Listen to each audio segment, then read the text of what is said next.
Good evening, everyone, and well, good evening, everyone, and welcome to our policy series. And in this policy series, we have lined up for us two shows. This is the first in the series.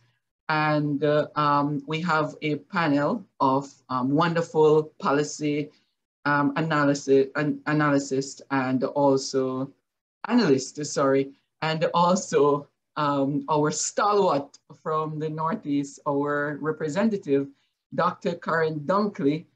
And I'm going to welcome her now with a greeting of happy birthday, because today, the 24th of May, is her birthday. And before I hand over to her to greet us from the Northeast as our representative, we have on here Miss Nadine Molloy, and she's the principal of Arden High School. She's also the chair of the JTA policy chair. And we have also with us Mrs. Villeneuve Dyce, who is also a policy expert. And she is the CFO of Education Solutions International as well. So Dr. Dunkley, happy birthday to you. I want to hand over to you because I know I want to get into the meat of the matter here. So I want you to greet everyone, please. Thank you so much, Dr. Dwayne Dyce, for your warm birthday wishes and greetings and salutations as always on behalf of the Jamaica Diaspora, Northeast United States. I'm especially excited to see again and to collaborate alongside you, Principal Nadine Molloy, because you're just such an amazing and inspiring educator. And of course, the very brilliant Mrs. Judy Dyce is here as well. And my thanks to you. Dr. Dyce, as the policy chair of the Jamaica Diaspora Northeast United States think tank, let me thank you for convening us on this very important topic. As we prepare to embark, or as we prepare to launch or participate in the Diamond Jubilee Diaspora Conference, staged hybrid, we will be in Jamaica under the theme Reigniting a Nation for Greatness, June 14th to 16th, 2022. This is an especially critical conversation. The Jamaica Diaspora Northeast United States, we want to really bring to the fore Principal Molloy and Mrs. Dyce, some of the key issues that we know are not just, I would say, profound issues, but they really transformational. And I cannot emphasize that enough when I look at the recent Patterson report on education in Jamaica. So with that note, our policy series begins with education. We will not end with education, but a part of this series is a discussion. So when we get to the Diaspora Conference, June 14th to 16th, we would have engaged all of the relevant stakeholders for true change, especially regarding the Sustainable Development Goals. So again, I'm excited. Thank you so much. All right, thank you very, very much, Dr. Dunkley. And let's get our panelists here to introduce themselves. Just tell us a slight bit about you, because I'm sure a lot of people know who you are already, but some people who are just joining us are wondering, who are these people? You know, what are they going to talk about? So let's hear from you. Ms. Molloy, go right ahead first, and then Judy, you'll pick up. All right, thank you very much, Dr. Dyce, for that intro. And Karren Dunkley, Dr. Dunkley is always so, energizing to be on a program with you and Mrs. Judy Dyce. Hey, so who am I? I'm Nadine Molloy from Spring Hill, Portland. That's God's country. If you've not been there yet, you need to visit. Yes, and I am the daughter of a teacher, Mrs. Nellie Molloy. She taught me for 3 years in primary school. Fast forward, I became a teacher, started out at the Bishop Gibson High School for Girls in Mandeville, moved to Brownstown Community College, where I worked as senior lecturer librarian, moved to Buff Bay High School as principal. That is just as the school was being renamed. It can't be anything else but being renamed from a secondary school to a high school. did some time with the Jamaica Teachers Association, the Jamaica Association of Principals of Secondary Schools, and I am now at Arden, and I'm also doing some time with Education International. And so I've had a lot of opportunity to begin to work with policy, formal and informal, and to understand that, you know, change is always something that is with us, therefore we have to plan for it. That works. Yeah, it works, it works. Very good. Judy, tell us who you are a little bit. Hello and good evening, everyone. It is so exciting to be on this panel with Dr. Dunkley, yourself, and Miss Nadine Molloy. It is a privilege and an honor to be able to have an opportunity to speak with all of you on such an important topic. Very quickly, I was born in the United States. I was actually born to two Jamaicans, one from St. Elizabeth, another one from Clarendon. Spent a lot of time in Jamaica as a child and then came to the United States. My mom decided she wanted to finish up her law degree. So I am born to a lawyer and a dentist, was taught a lot at home, actually hated teachers for a long time, and now I'm married to one. But what I realized is that the education that came with me and that I was raised with as a Jamaican wasn't the same type of education that I was getting in the school system. I got the most out of it because I had a nice balance, but I knew I wanted to dedicate my time and my life to making sure that kids got the type of education and exposure that I did.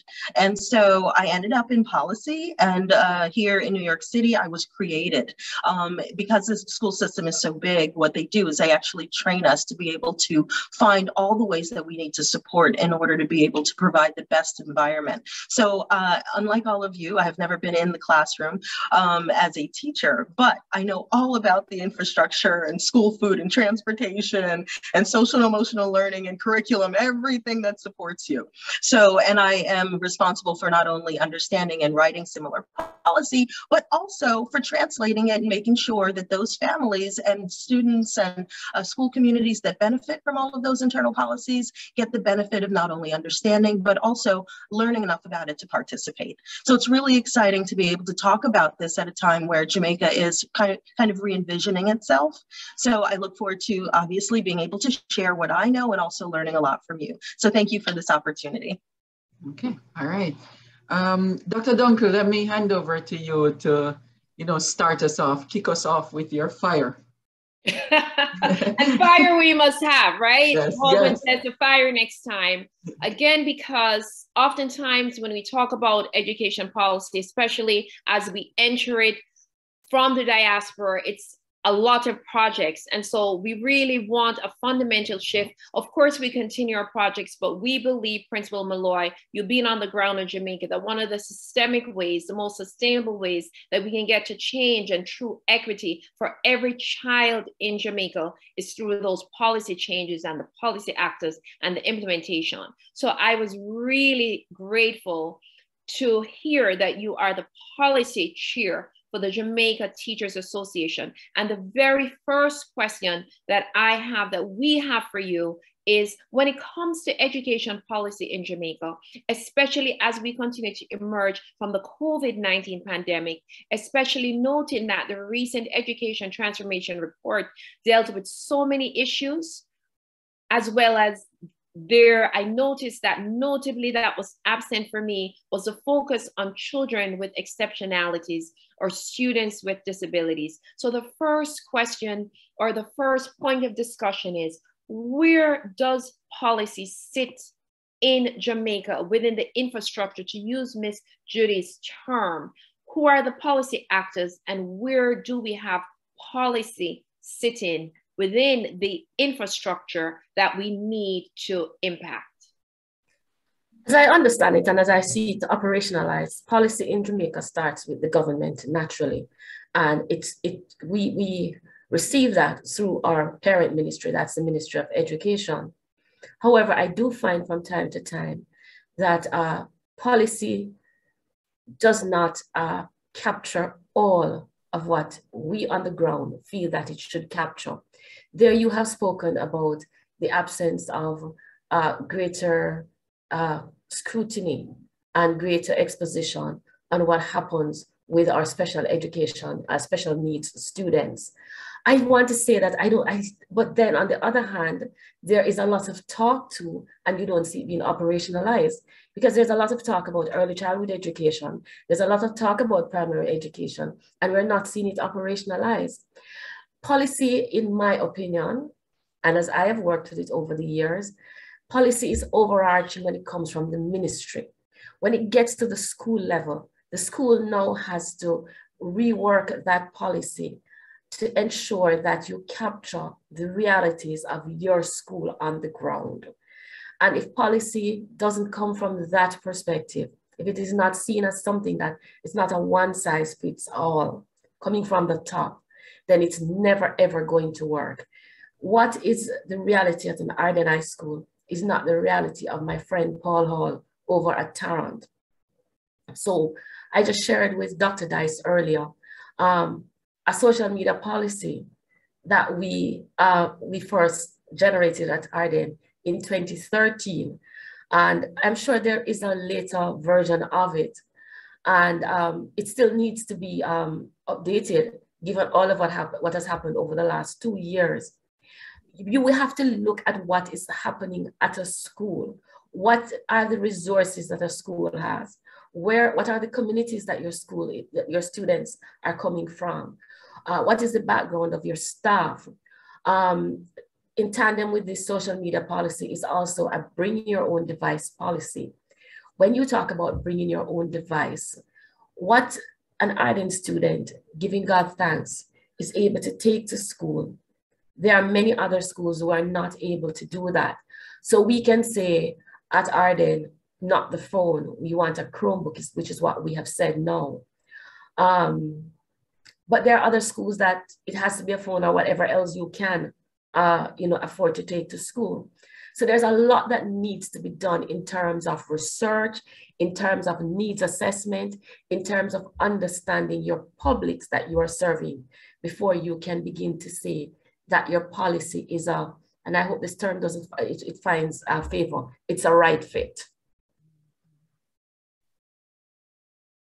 So that's where I would start. Thank you so much, because that provides a lot of context for our audience and certainly for us, because oftentimes the feedback that we receive in the diaspora is that we're attempting to impact or to inform what we don't quite know or we do not experience because we're not on the ground. And having been in a high school principal and an urban district as a deputy superintendent in the United States, we do know that, again, context matters and context is important. So therefore, the policy instrument, the creation, though global, as it filters to the microcosm of schools, will have nuanced implementation based on context. And that is critical when it comes on to equity and access. And we use those terms oftentimes, Principal Molloy, quite loosely, but the goal of excellence, of equity and access is really high quality, right? So if we have access and equity, but it's still not a high quality output, it's not a high quality learning experience, then we have to go back to really look at policy outcomes. And Mrs. Judy Dyce, this is where we rely on what we call our policy experts, right? And so we have this conversation, Principal Molloy and Dr. Dyce, policy and practice. And where do they meet? And that is the conversation. And we know, and I will say this publicly because I know each of your resumes and your reputation personally, that you are exemplars in your field and would serve to the broader community for I would call an exceptional blend of policy and practice. So on that note, Mrs. Dyce, when it comes to developing the policy areas, tell us a little bit about what you find sitting in the largest education system in the United States of America in terms of what are the critical areas of policy that you're now focused on in the New York City system. And then Principal Molloy, I am also interested in our Caribbean context to see where we can cross-fertilize learnings. So what's very interesting, and thank you, Dr. Dunkley, for the question, is that a school system is very similar to a government system. It's exactly the same in the fact that it's an institution, and all of the different issues I'm sorry, I'm not on mute, am I? all of the different components that need to be working simultaneously in the collaboration that needs to take place, identification of resources, risk, identifying who the staff is going to be in order to fill the roles that we need. All of that kind of thinking is what goes into policy development. Dr. Dyce, if you don't mind just sharing the first slide.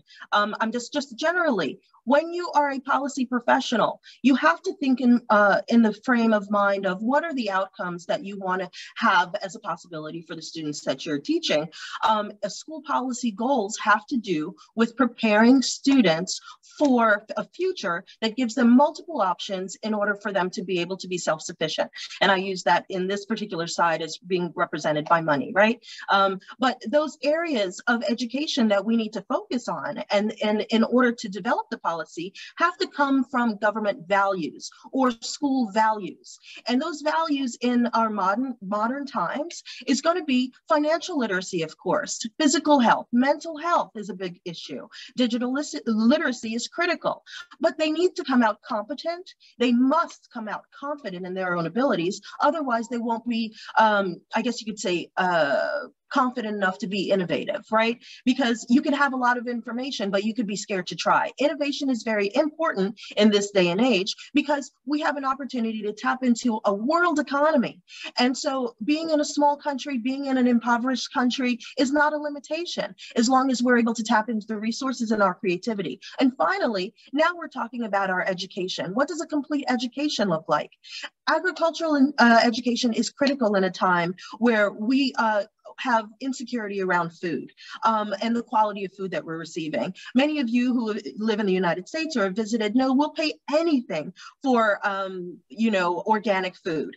In a country where we're developing, we shouldn't be bringing in food. We should be knowing, our students should be learning how to do that. Our technical skills, how do we fix all of the technology that we're using? We can't depend on export. And illegal education, how do we find ways to be able to protect our innovations when we create them? And then a basic academic education, obviously, one that's going to support our learning and represent us, right? That's that equity piece. We need an education that represents us. Please go to the next slide.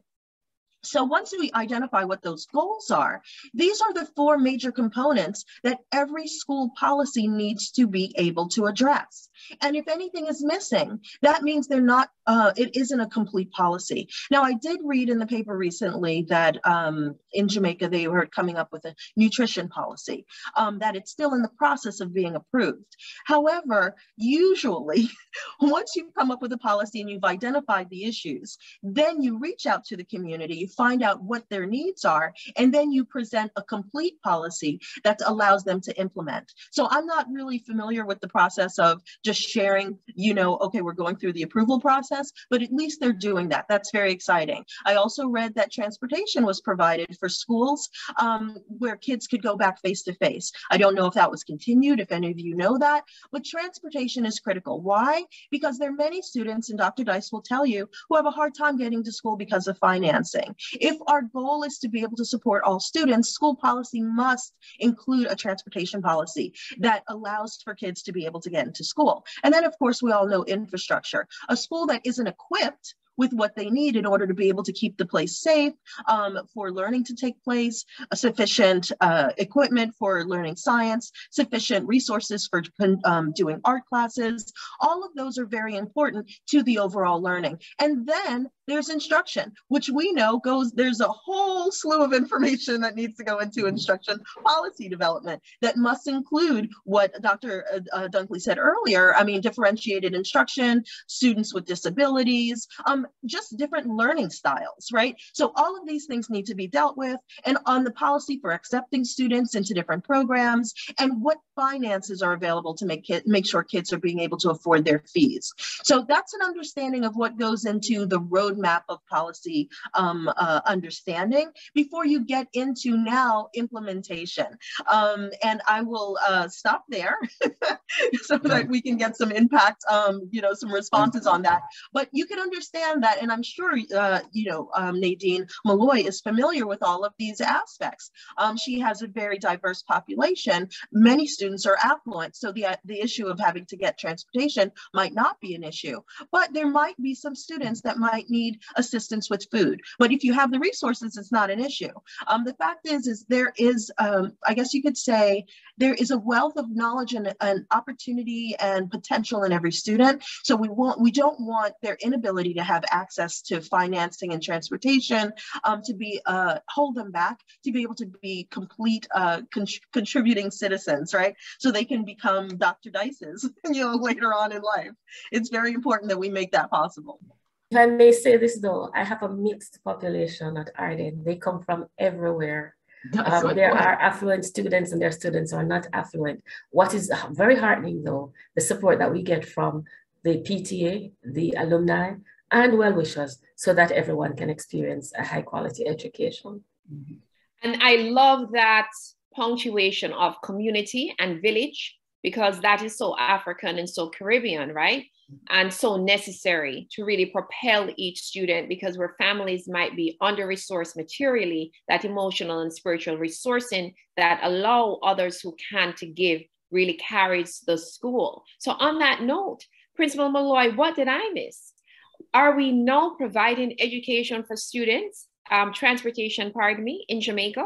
I was not aware. And my sister is a graduate of Arden High School, Heather Dunkley. And she traveled all the way from Ensom City in Spanish Town. So talk to us a little bit about just some feedback. Thank you so much to Mrs. Dyce's really concept map of policy. And then we're very interested, because this conversation is not just about what we need to do, but also what is working well. What can we learn from? So some feedback to her presentation, and also which policy areas would you say, Principal Molloy, we're doing really well? And then Dr. Dyce, I want to pull you in the conversation as an expert and a practitioner yourself. Thank you. Yeah. I am aware that there is transportation provided for students from different areas across Jamaica, but I do not know of it being something that is system-wide. Individual schools have made overtures to the JUTC in Kingston so that there can be a dedicated bus that comes to the school. That is facing a bit of a challenge now, because I know they have a fleet issue, but they don't have enough buses. But in terms of a system-wide transportation system, I'm not aware of it, but there is some attempt to assist students across in some rural areas. So that's what I know about the transportation system. But yes, I really love that roadmap. It speaks to so many different aspects of what needs to be done, what needs to be taken into consideration when you're thinking of policy. If I were to think of a policy now that I think is working well, I would say technology. And people are going to throw their hands up and say, Ms. Molloy, what are you talking about? Technology? Because you're at Arden? No. There is a technology policy. And I think sometimes when we speak, we tend to forget that Jamaica is not a first world country that has all the resources at its fingertips. We have a chest that says that we must experience whatever the Americans experience instantaneously. It's not going to work like that. There were discussions around what we will do with technology, how we'll integrate that into our teaching, learning, and assessment processes. Clearly, we had gone full speed ahead with that at Arden, and that put us in a really advantageous position when COVID struck and schools shut down. But we also have, not just for teaching, learning, and assessment, we also have for systems administration. And many of us will be aware of a program called RenWeb. It's now called FACS, yes. And there are, other systems that have been used in schools. And I know the ministry was attempting to put a system in place, which is similar to RenWeb. I'm not sure exactly where it is now, but there is clearly a move afoot. It is driven by policy. I do believe, though, that the policy needs to be recrafted as it gets to the school level to see how best we can integrate technology into not just a teaching, learning, and assessment process, but also how we as administrators manage a system, how our processes and all of that. I just got word recently that our there's a new name for it now, which I don't even remember, or inventory management. They have changed that, how that is being done. The textbook rental system, we're now going to be having ebooks. So all of those are in place. The ministry, and I'm sure people from the ministry will be saying, Ms. Molloy is promoting us. No, I'm just sharing what is happening. There is the My HR, which it's not quite there yet, but I understand what it means. It is an HR system, human resource system, and it will manage all of your files as you go through the system, your pay advices, you know, whatever it is that comes with that. So there's a lot that is happening on the technology front, but it will take a while for it all to come together, you know, for us to see the real benefits of it. But yes, I see technology as one that is really moving, and the pandemic has caused it to move even quicker. Mm-hmm. All right, so this is very, very good, and I think quite many people responding in the chat online on Facebook to when we talk about policy. So we talk about the formation of policy and what is involved in policy making. But when we refer to policy and getting it to where it's supposed to be, like the grassroots of especially the most needy people who really need to be impacted positively by this, it is not getting there. So we want to look at what is causing the blockage of policy to become practical means, or to become materialized or actionable, as it were. In terms of from leadership, who is forming policy, as we mentioned, that the ministry might be in charge of policy, or leadership in charge of policy, or to write policy. But translating it down, trickling down to the common person who is supposed to benefit from these policies. What is causing it from getting there, hindering it from getting to the common person who is supposed to benefit even the most, the vulnerable among us, the students among us? You know, Dr. Dyce, when I think of that, my reading and my understanding of education, and my understanding, because it's my life's work now, yes. Education is a social good. And until we see education as a social good that is driven by social policy, then it's not going to be something that every last person benefits from. It's not about a program over here or a program over there and patching up something over here. It's something that starts, as you say, from the bottom, something that we understand in our families that it's important, something that we understand that we start with early childhood education, something that we understand that we have the policies and the plans in place and we operationalize them for primary education. I am at the secondary level, and I'm not even talking about secondary right now, until we recognize it as a social good, not a privilege. We used to say, oh, you know, we're 1% of the population or 2% or whatever the case might have been when I was going to UA, and we felt good about it. But guess what?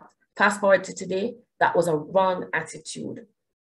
It is something that is supposed to be for everybody. So whether it is that you're going to go down the academic route or you're going to go down the skills-oriented route, although I am one person who believes that both of them should be meeting, and we should have policies that ensure that we encapsulate all of that and we capture all of our people, and we start at the early childhood level through the primary level. And then once we set those policy right, everything that you do has to be grounded in policy, and it has to take into consideration who you are, whose needs you want to meet. And the needs that we want to meet, it's the needs of our children. And our children need to be front and center when we do that. I don't know, those are my thoughts. Very good. Dr. Dyce, Principal Molloy, thank you for that. We must have Mrs. Judy Dyce enter right here, Principal Molloy, because you have made what might appear to some as a very acceptable statement, but that is quite a radical statement, right? Yeah. To state or to espouse that education itself is a social good. And I convey those sentiments because Mrs. Dyce sits in the United States, where the ethos, the foundation is that education is a privilege and not a right.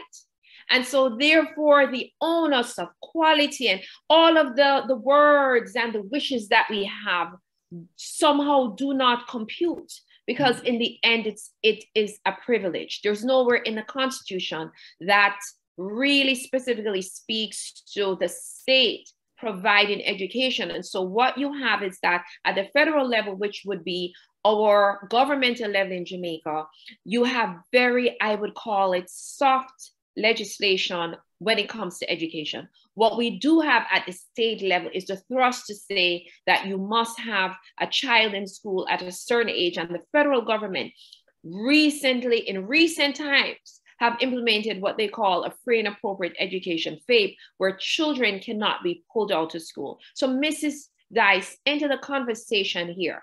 How do we have that transformation in our thinking, especially as parents? I know some people in the country, and I'm not going to call any country because I don't want people vexed, but they say, no, I'm going to send them go school, man. Them can go school in later. Because if it's truly a social good, then the entire community organizes for effort around that social good. So just sending the child to school and the importance of that, and the state following up on that, just the entry point. We're not even reached the classroom yet. We're not even in the schoolyard.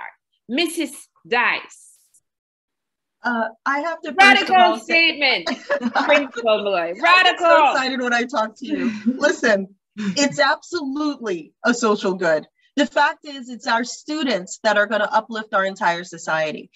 The fact is that this is such a big concept that school and family community can be inseparable. That's why there is a disconnect when you say, oh gosh, the parents don't want to let them go. They need to be also supported. Parents need to be involved in that community experience. They need to understand the value, and that child needs to be bringing home value to the family. So what is it that the family is benefiting from the education that they're getting?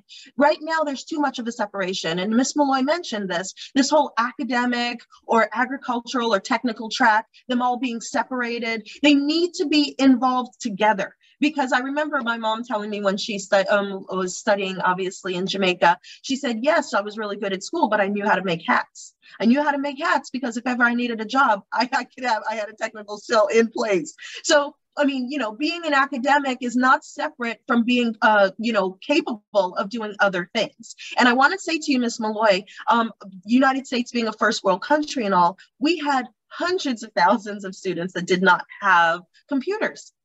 Right here in the United States, there is a huge dichotomy between those who have and those who do not have here. And what I think is exciting about the Jamaican system is that there isn't an undercurrent of racial separation there that prevents education from getting to those students who need them that happen to be of, more of a colored background. What I like about Jamaica, and I think it's an easier sell, is that they understand that this is the benefit of the society that we're dealing with and that we're focused on improving. Now, policy is very specific. It's like a math problem. You cannot skip steps. You can't go from just the value to explaining something very generally to the community.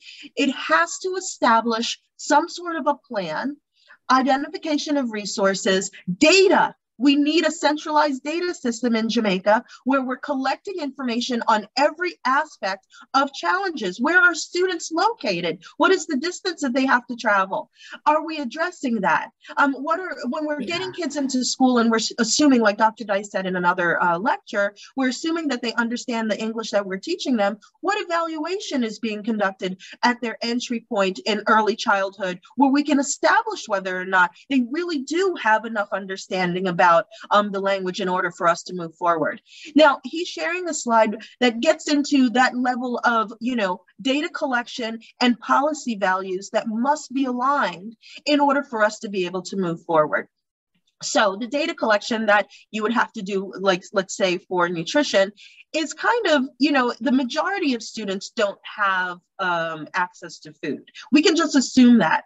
And what I understand is that we have a lot of land, we have agricultural students, we have farmers that are needing work. We have kids that are involved in criminal activity and gangs that we need to put to work. We could feed our entire community, right? We could feed our students. We could feed our teachers. We can actually have food left over to give to our families. Now, one of the problems that we have is we're trying to imitate first world countries in this very selfish, self-centered way of approaching things. We do not have to always be making an immediate income or profit from the sale of food.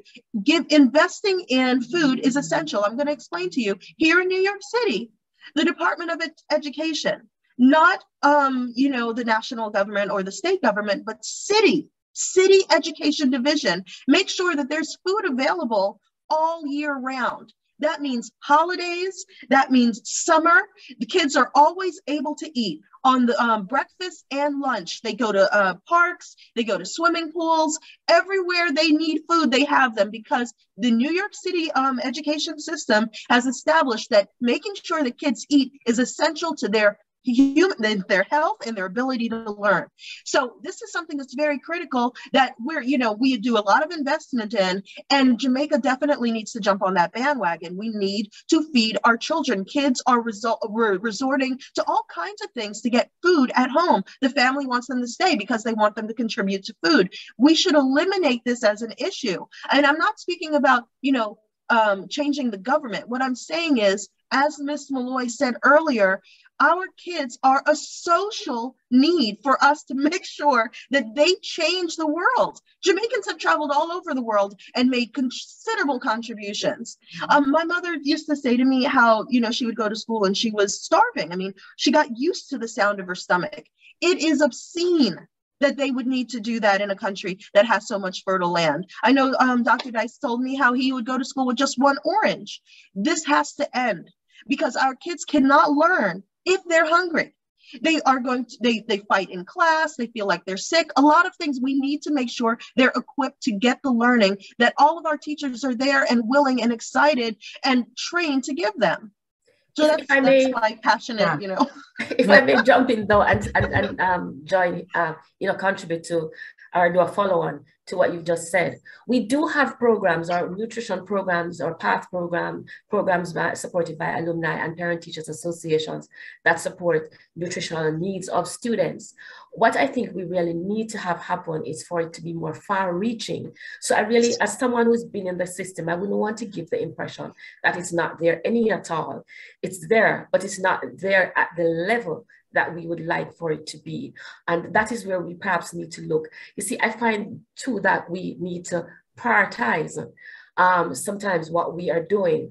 And we don't often look at the issues that are before us and let's say, let's spend some more time on this one, and then we move to the next one. We seem to be doing a lot all the time, and we are all over the place. And then sometimes we don't get the kind of impact that we can get from one area, such as nutrition, which would now lead to benefits in other areas. So there are things that are happening. It would be unfair of me to make it sound like it's not happening, but it's happening. But of course, we need to do it more. And I really like your presentation. I like the way you have encapsulated it for us.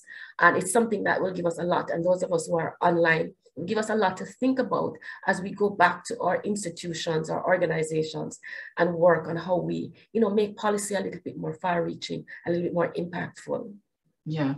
So Dr. Dunkley, I think we can just wind the curtains down here a little bit because of the time. But Ms. Molloy really brought it to, to some degree of what the focus needs to be on this, that we need to bring attention to what is it that we need to change, and then work gradually towards that change. Yes. I think that's great, Dr. Dyce, because I'm like, wind the curtains down. We have at least 10 questions in the inbox that we need our panelists to respond to. So Ms. Molloy, as we're entering Diaspora Conference, Reigniting a Nation for Greatness, how do we reignite our education policy for greatness? What are the top 3 policy areas that we should come into conference thinking and talking about and contributing to that conversation for action, not just talk? Thank you. And then Dr. Dyce, I will leave your closing question or feedback for Mrs. Dyce and yourself? Okay. Principal Molloy. One that is very close to my heart, because I'm a teacher librarian as well, technology. How do we communicate? How do we get our children into this first world? When we decided to up the ante, if I may say it that way, with technology in our school, what we did, we looked at where our students were going and what they would be doing. And the question for us was, are we preparing our students to go there? Mm-hmm. And the answer was a resounding no, not in a modern way, not a fourth industrial revolution way, not a fifth industrial revolution way. So how we use technology in a really meaningful way, that's very important. I want to piggyback on nutrition. That's really, really very important. Mm-hmm. Yeah. Are we feeding our children? And a friend of mine said to me this morning that we've gone too much on the other side of the pendulum with mental health. Mm-hmm. But social and emotional issues are really very important. What's happening with our young people? Who are they as spiritual beings? I don't know. I'm not sure if I know how you capture that in a policy document, but that is something that we need to talk about, because our young people are hurting. They are sometimes without guidance, and we need to do something about that. Then for me, something that captures a policy direction that captures what we do with primary education. How do we ensure that our young people coming out of early childhood and primary, whether they are autistic, whether they're blind, whether they are whatever kind of impairment they have, whether if they are the most brilliant students, if they are so good with their hands, if they are thinkers, if they are singers, whatever it is that their capacities and their capabilities are, what kind of policy are we going to have about K through 6, as you would say in America, early childhood and primary in Jamaica? What are we going to do to ensure that when they get to Arden, I don't have to do remedial work with them? When they get to Buff Bay High, Mrs. Buchanan don't have to do remedial work with them. Those are my, it sounded like I went to 4. Yes, it's all right. It's all like 5 or so, but it's good. It's good. It's good, Principal Molloy. Judy, do you have areas that we can focus on as we move into conference, the Diaspora conference? Well, I love the areas that Ms. Molloy mentioned, especially the social emotional piece. Our kids, unfortunately, as they get more preoccupied with social media, they're moving further away from us as families. And so those very important moments that we had at the table, eating together, sharing our wisdom and the time they would spend with old people, they don't talk fast enough. They don't get through their story quickly enough for kids. Right. Unfortunately, we're losing them. We're losing the wisdom and the value that we add to their understanding of their purpose in life.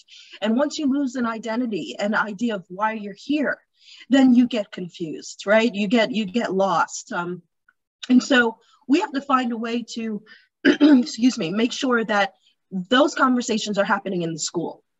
We need to find ways that we're creating community and spaces for these discussions and self-identity and exploration as part of our curriculum, part of our day, integrated in those conversations where we're talking about history and math and how does it affect you? How are you impacted by it? Your history, the people that your understanding of yourself and that continuum of where we came from as a people. All of those things are critical to understanding who we are. And once we're grounded in that, then the kids, like anybody else, will have an idea of where they're going. You can't know who you are unless you know where you came from. So when we think of curriculum and we think of education, we tend to think about what's external to us, but we have to integrate that piece that's going to give us what I had mentioned earlier, that confidence, that competence, that understanding has to be integrated in the way we do our instruction. And that's the only way to get them back into the fold. So my emphasis would be on how can we reimagine the whole child, being supported and create home away from home in the school environment, right? It's going to ask a lot of our teachers to extend themselves in ways that they haven't before. But unfortunately, you know, or fortunately, they're mothers to these children and their fathers, those men that are teachers. And we need to know, well, what does that look like?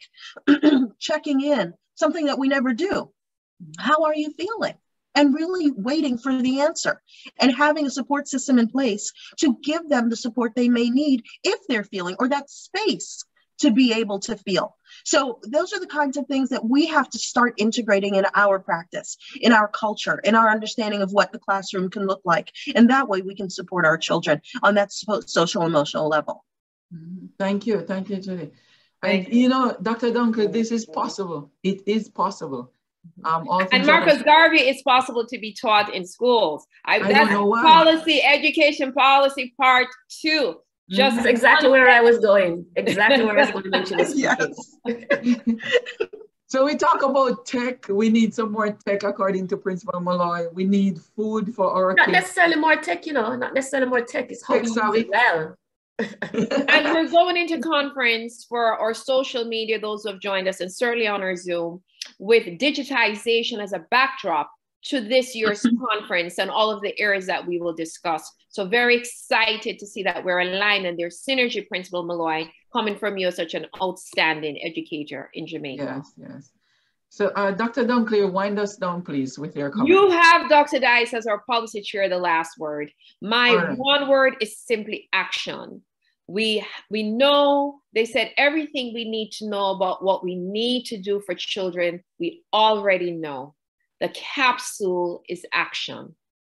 You have the last word, Dr. Dyce, as our policy chair of the Jamaica Diaspora Northeast United States. All right, thank you. And happy birthday before we close again. I want to make it public. 24th of May, a very, very awesome day. No years, please. No year, none. We don't date it. We're always present, you know? Yes. Okay, so this is the first in the series of our policy series.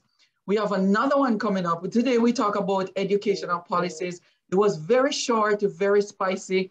Some stalwarts we have here with us discussing policy. And so the next one is coming up next week, Tuesday, on the last day of Child's Month, the last day of May.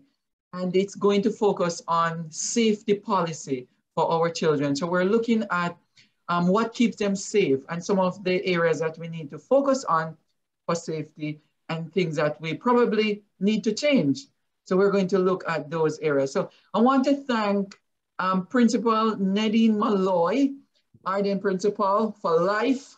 Awesome job you're doing there, as well as the chair. She's the policy chair for the Jamaica Teachers Association. And Mrs. Judy Villeneuve Dyce, she's the CFO of Education Solutions International. If you want to know more about that, go on educationsolutionsinternational.org website. And thank you, Dr. Dunkley, for gracing us with your presence on your birthday. Thank you so much for leading us eloquently through this session. And we're looking forward to the next one. And for those of us who are online, please drop your comments in the chat. We will get to it. Even after we're done here, it's always present online. Thank you so much.